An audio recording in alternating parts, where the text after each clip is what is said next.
Bismillahirrahmanirrahim. Assalamu alaikum.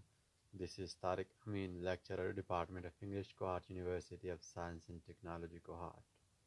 Our today's topic is the strategies for improving reading skills, and this is the 13th lecture of the course function of the course communication skills. The course code for the course is ENG134. Lecture outlines include reading, and then strategies for improving reading skills.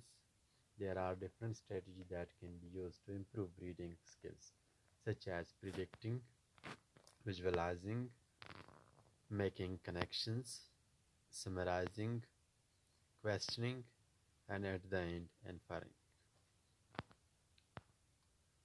The objectives of today's class are the students will be able to know about reading skills. They will come to know about what are reading skills, and then to understand the different strategies that can help in improving reading skills. Reading. In the previous class, we have defined reading as the process of decoding written symbols to arrive at meaning, and the process of deriving meaning from written symbols. So we derive meaning from written symbols. This is very much important point, that when we derive meaning from written symbols, it is reading, and when we derive meaning from spoken symbols, it is listening. So this is the difference between reading and listening, and we have discussed these different points in our previous class, in physical classes, but just as to repeat what reading is, I've just included two definitions of this term reading in this today's online lecture. And we had also discussed that reading is a receptive skills. Receptive skill, there are two broader language skills. The first one is productive skills, and the second one is receptive skills. Productive skills are the skills that enable us to produce information, to generate information, or to produce language, whereas receptive skills are the ones that enable us to receive information or to receive language. So that is why reading is called a receptive skill, because through this language or through this skill we receive information, we receive language. Okay, reading is also defined as the process of looking at a series of written symbols and getting meaning from them. We look at a series of written symbols, and from those written symbols we try to get meaning, and we try to decode those written symbols, and we try to arrive at meaning. Now, we have seen people using different strategies for improving reading skills. These are just a few reading strategies, or these are just a few strategies that can help us in improving our reading skills. The first one is predicting. Now, in order to know what predicting is, let's have a look at this shortest definition or shortest explanation of the term. A prediction is what you think will happen based upon the text, the author, and background knowledge. So it is what you think will happen, and you think of what will happen in the future on the basis of text. You look at the text, you look at the author, and you look at the background knowledge. On the basis of your background knowledge, author, and the text, you think of what will happen. So this is prediction. Prediction is an educated guess as to what will happen. Now, in order to know prediction, what prediction is we should know what an educated guess is. Educated guess is a guess that is based upon some logic. This is based upon some knowledge. That is called educated guess. So on the basis of our knowledge, on the basis of some logic, we predict something. It allows students to use information from the text. We use information from the text such as title. We can find titles in the text. We can find headings. We can find pictures. We can find diagrams. And on the basis of these information that we take from titles, headings, pictures, and diagrams, we anticipate what will happen in the story, or what is going to happen in the text. So on the basis of these information, we take information from the text, and on the basis of that information, we anticipate what will happen in the story, or what is going to happen in the text, or what is being discussed in the text.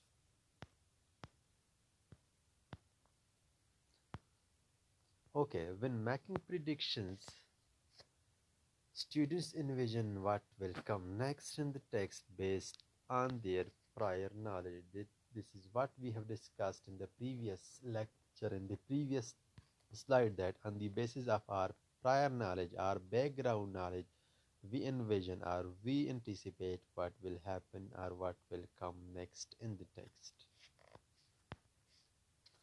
Predicting encourages children to actively think ahead and ask questions.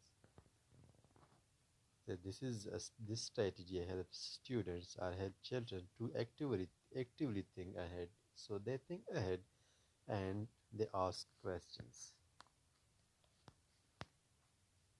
It allows students to understand the story better, make connection to what they are reading, and interact with the text. Okay, so what could be the advantages of this prediction? Prediction session can help students to understand the story better, understand that text better.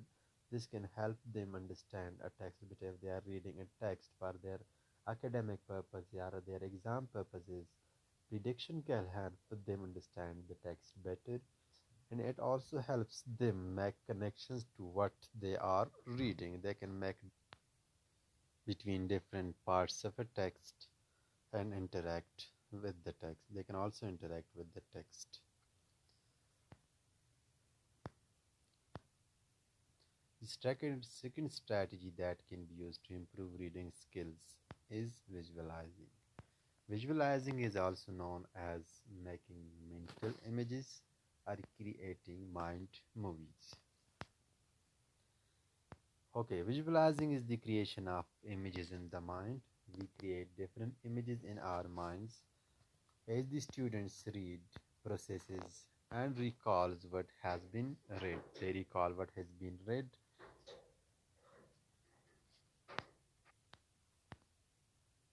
Visualizing a picture or scene with the words and phrases allows the reader to organize the ideas.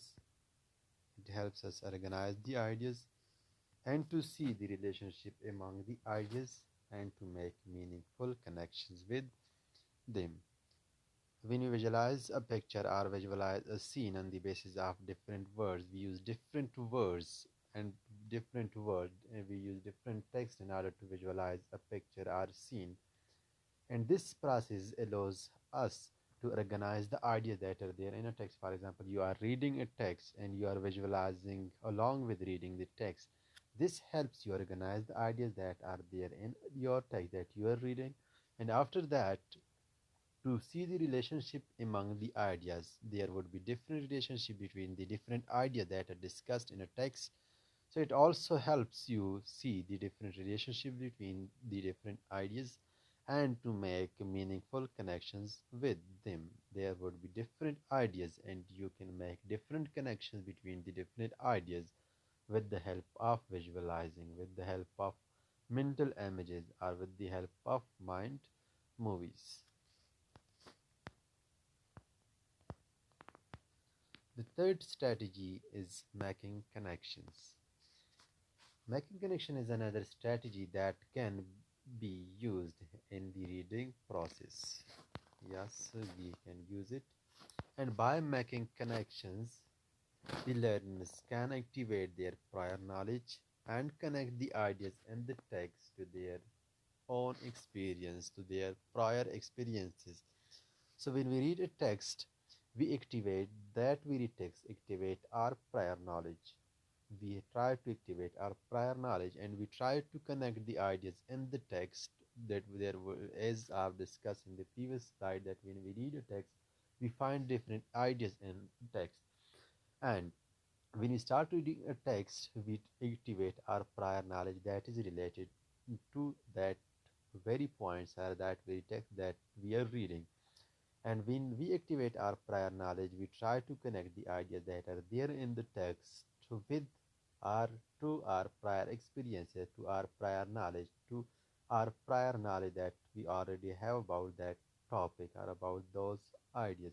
So we try to make connections between the different ideas that are there in the text and the different idea that we already know. This is what we call making connections. When we read a text, or when we read a story, or when we read a text for our exam purposes, academic purposes, we try to make connections between the different ideas that have been discussed in the text and the ideas that we already have about a topic.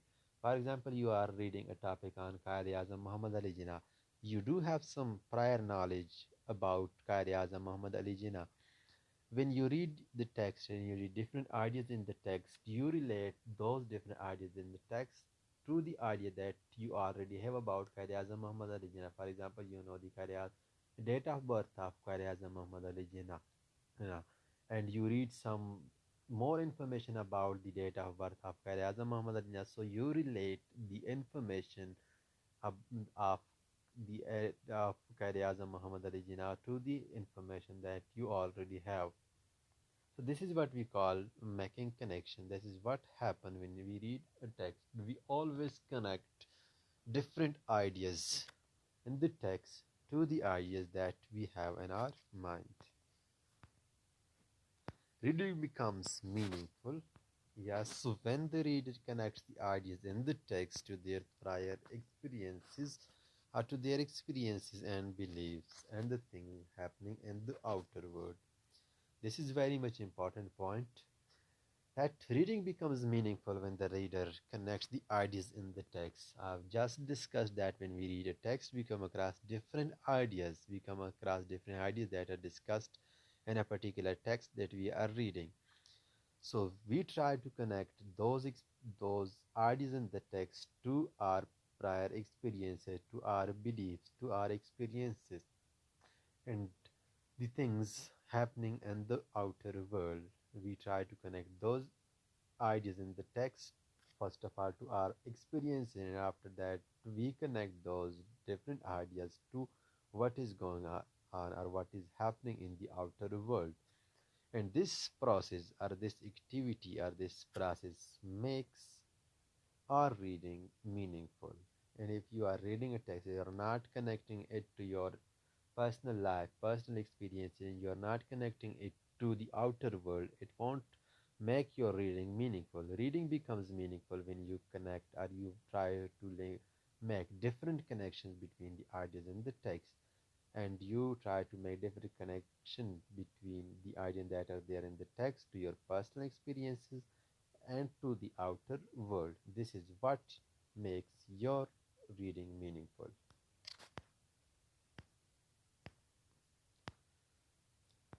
Okay, text to text, text to self, and text to world is a strategy that helps students make connections.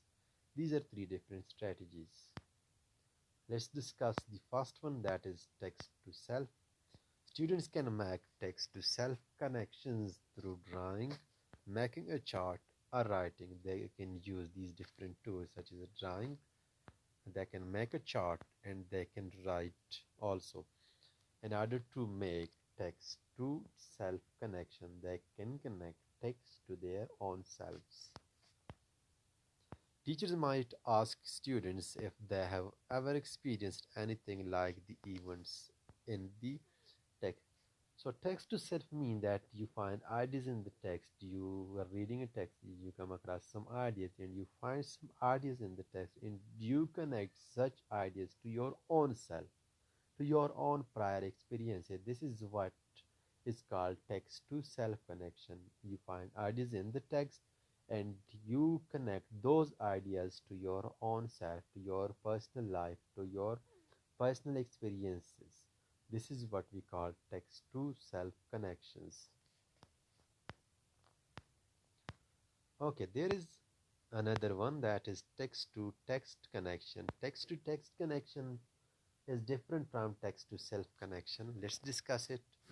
Text to text connections, we can make text to text connection through drawing, making a chart, writing, and graphing organizers. This is what we have discussed. We can make text to text connection, we can make text to self connection, we can make text to world connection through drawing, through making a chart, writing, and graphing organizers. Okay, these text to text connections could be based upon how characters in the story relate to each other or how story elements relate between stories. So in this text to text connection,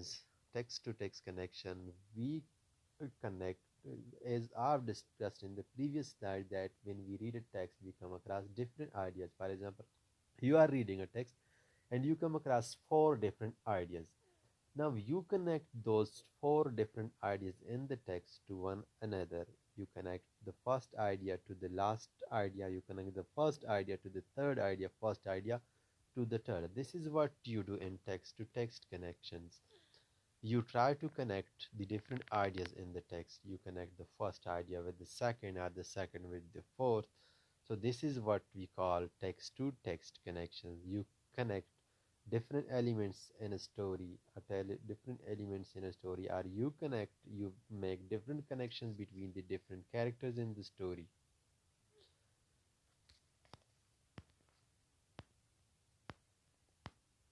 Okay, text to world connections.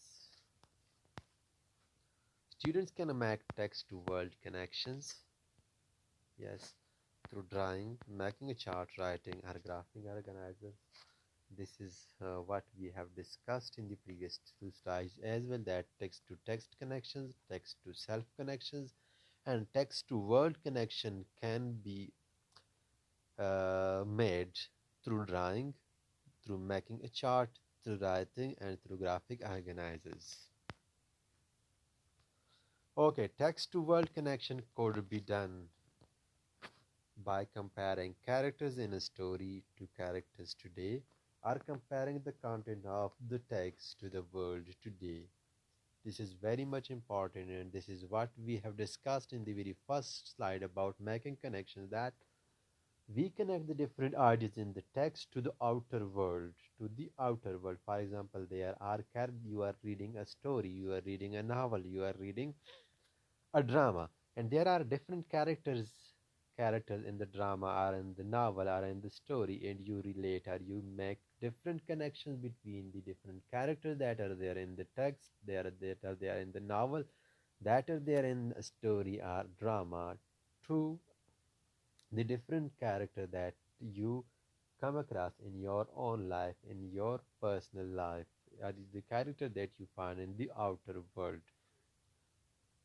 Or this is what we do in text to world connection. You connect different characters in the story to different characters today.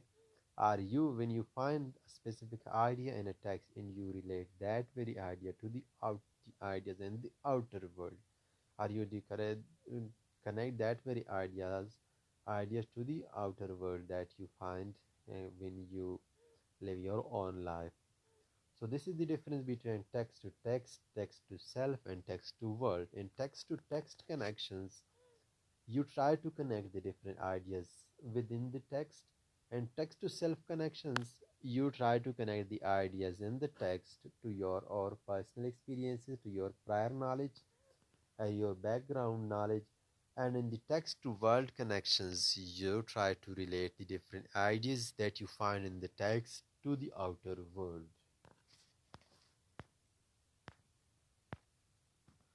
Summarizing is the fourth strategy. The process of summarizing requires the reader, number one, to determine what is important when reading. Number two, to condense the information in the reader on words. Okay, first of all, it helps us determine what is important when you summarize a text. It helps you determine what is important in the reading, what is important in the text. You summarize or you point the most important point in a text in your summary, and like how you skip the unnecessary point or you skip the point that are not important. And it also helps you condense the information in the reader's own words. After coming to know about the main points that are there in a text, you try to condense the information in the reader's own in your own word. You write the main points in your own words. During summarizing process, the students will be able to distinguish the main ideas from the supporting ideas. Okay, in different texts we find some main ideas and we find supporting ideas as well. So this process of summarizing helps us distinguish between the main ideas and the supporting ideas. We have discussed in the paragraph writing that in different paragraphs we have some main ideas and some main idea, and there are different supporting ideas that support the main idea. So when we summarize a particular text, for example, you have a text of 10 pages and you have to summarize it. You are summarizing it, you are applying this very strategy.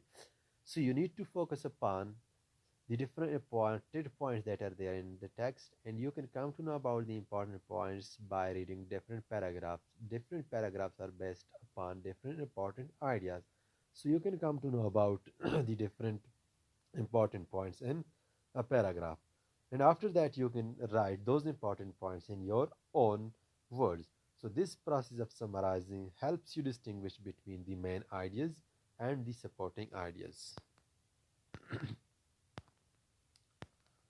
Okay, distinguishing the related knowledge from the unrelated ones is another important point in summarizing process, which will help students' capacity to improve text comprehension.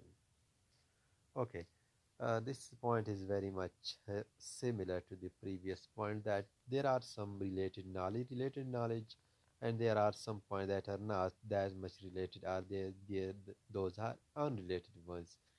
And this is what we do in summarizing, because it helps us distinguish between the related knowledge and unrelated knowledge. Okay, and it also helps us improve our comprehension. It also helps us improve our understanding of a text.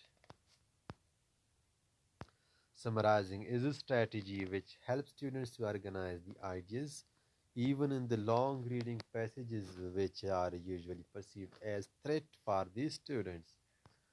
Okay, sometimes we read very short text, for example, text of one para or one paragraph, two paragraphs, three paragraphs, or one page. That this is not a long reading passage.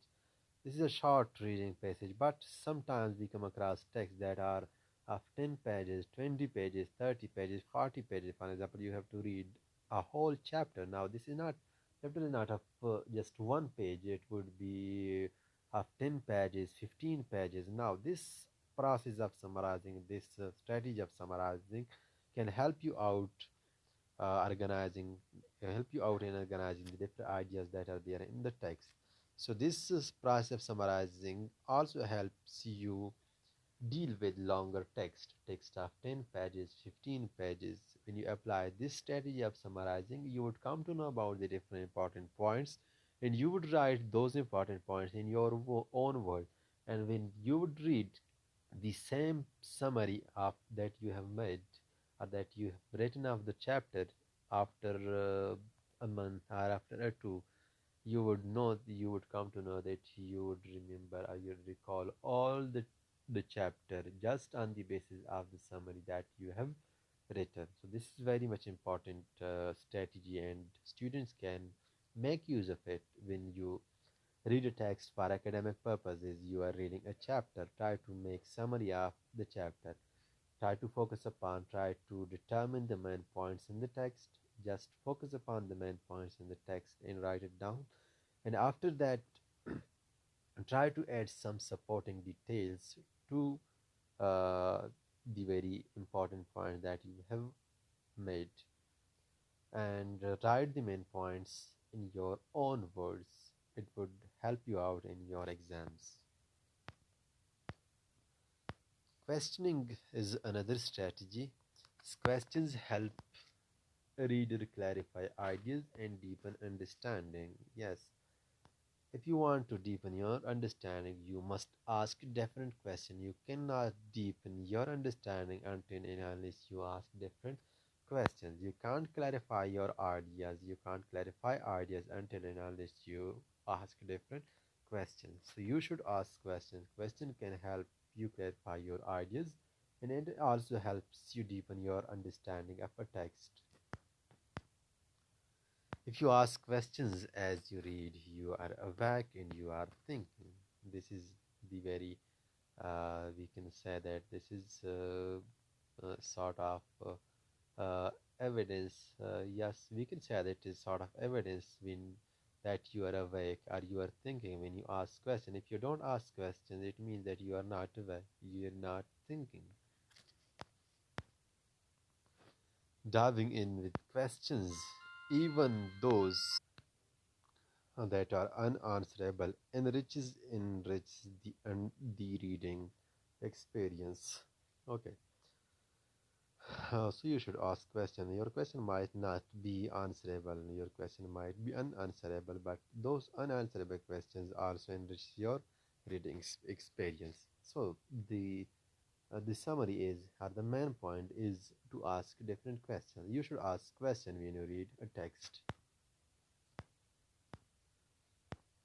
Okay, questions lead you to new ideas, new perspectives, and additional question. You ask one question, and this question lead you to new ideas, and it also lead you to new perspectives. And this question, for example, you have asked was one question. This one question will lead you to additional different questions. Some questions don't have easy answers, but all questions inspire thinking, generate discussion, or lead you to other different sources. Yes, sir, some questions might not have easy answers, but when you ask questions, it inspires you to think. It inspires you to think. You will think about your question, you will try to answer your question, and you will try to find the answers to your question in the text. So it inspires thinking, it generates discussion. For example, you ask a question when you read a text, but you don't find the answer to that very question, so it would help you generate discussion. You would ask your different friends, or ask your teachers, you'd ask your classmates, your friends. So it helps you generate different discussions, and you can learn lots of things in such different discussions. Or it will also lead you to other sources, and if you don't consult your friends, your teachers, your parents, your friends, your classmates, it would lead you to other sources. You might search internet for it, you might search a book in library, and you might search different books for it. So your questions would lead you to other sources, and when you consult different sources, you consult your teachers, your friends, your library, your internet, your Google, etc. You will learn lots of things. So it makes you consult different sources. So questioning is very much important. You should ask different questions when you read text. Readers can use the questioning before, during, and after reading. Yes, this is important. When you have start reading a text, you should ask some question before starting reading the text, and you can also ask different questions during the text when you are reading it, and you can also ask different questions after reading a text. You have read a text, now after reading a text, you can ask different questions. So you can ask questions before, during, and after reading. The sixth strategy is empering. Refers to reading between the lines. It is reading between the lines.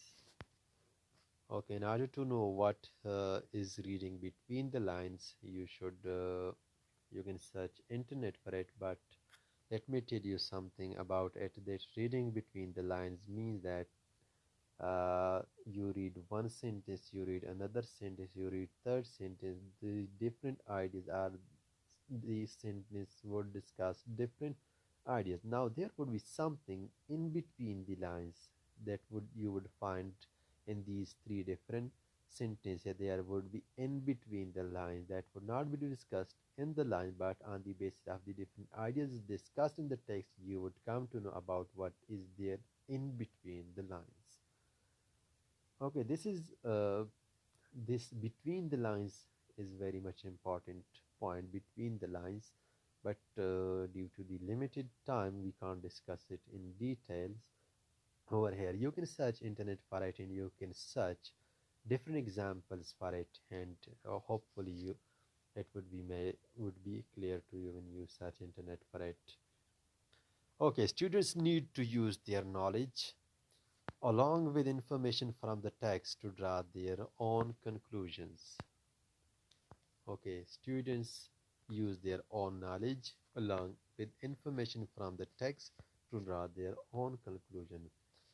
When we read a text, we come across different ideas, we come across different information in the text, and we find different information in the text. We use that information that is there in the text, or we use that information that we already have in the text, and on the basis of that information and our previous knowledge and the knowledge that we already have, and on the by the combination of those two different knowledge, the knowledge that we find in the text or the information that we find in the text or the ideas that we find in the text, on the basis of the information we find in the text and on the basis of the information that we already have, on the basis of our own knowledge, we draw different conclusions. We draw different conclusions.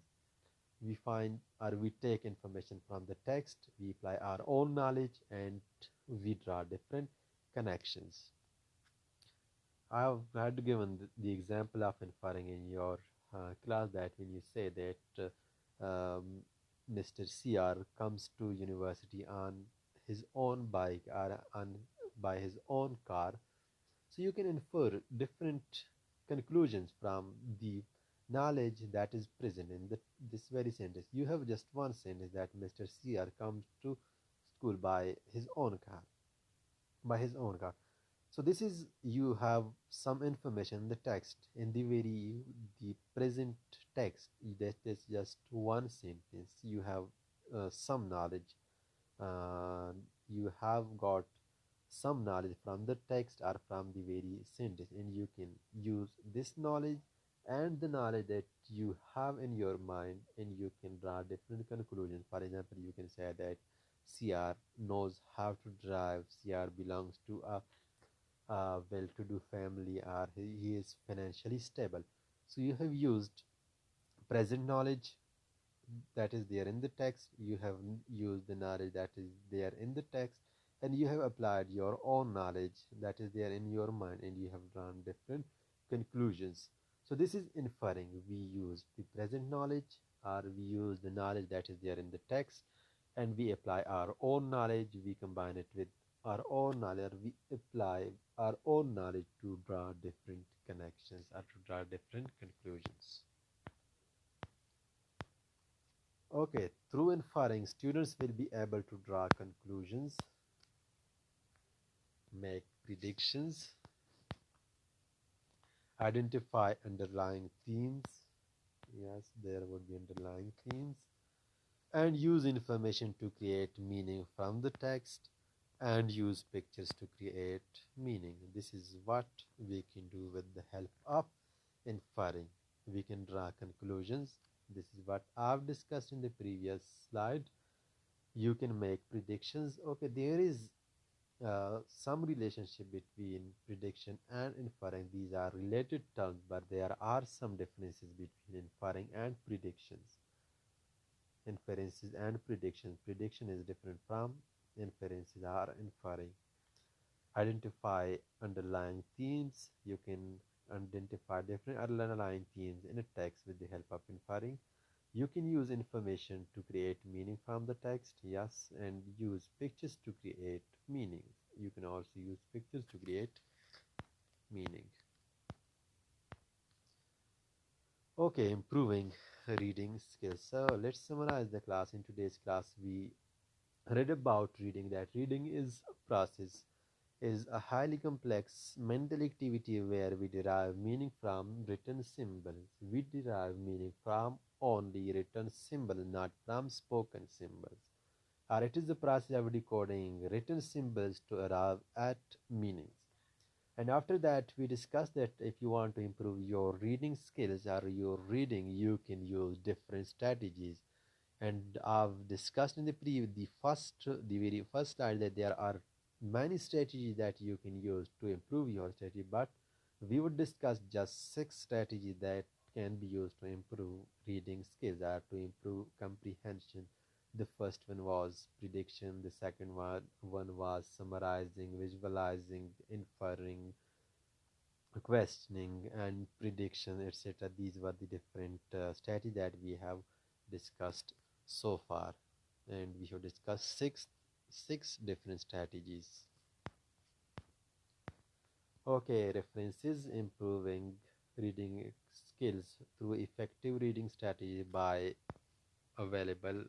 Okay, you can find this document online on the sciencedirect.com as well. Just write down improving reading skills through effective reading strategies by Hulia Kokoglu. This is very much difficult name, but you can find this very document on the URL that I've given over here in these preferences.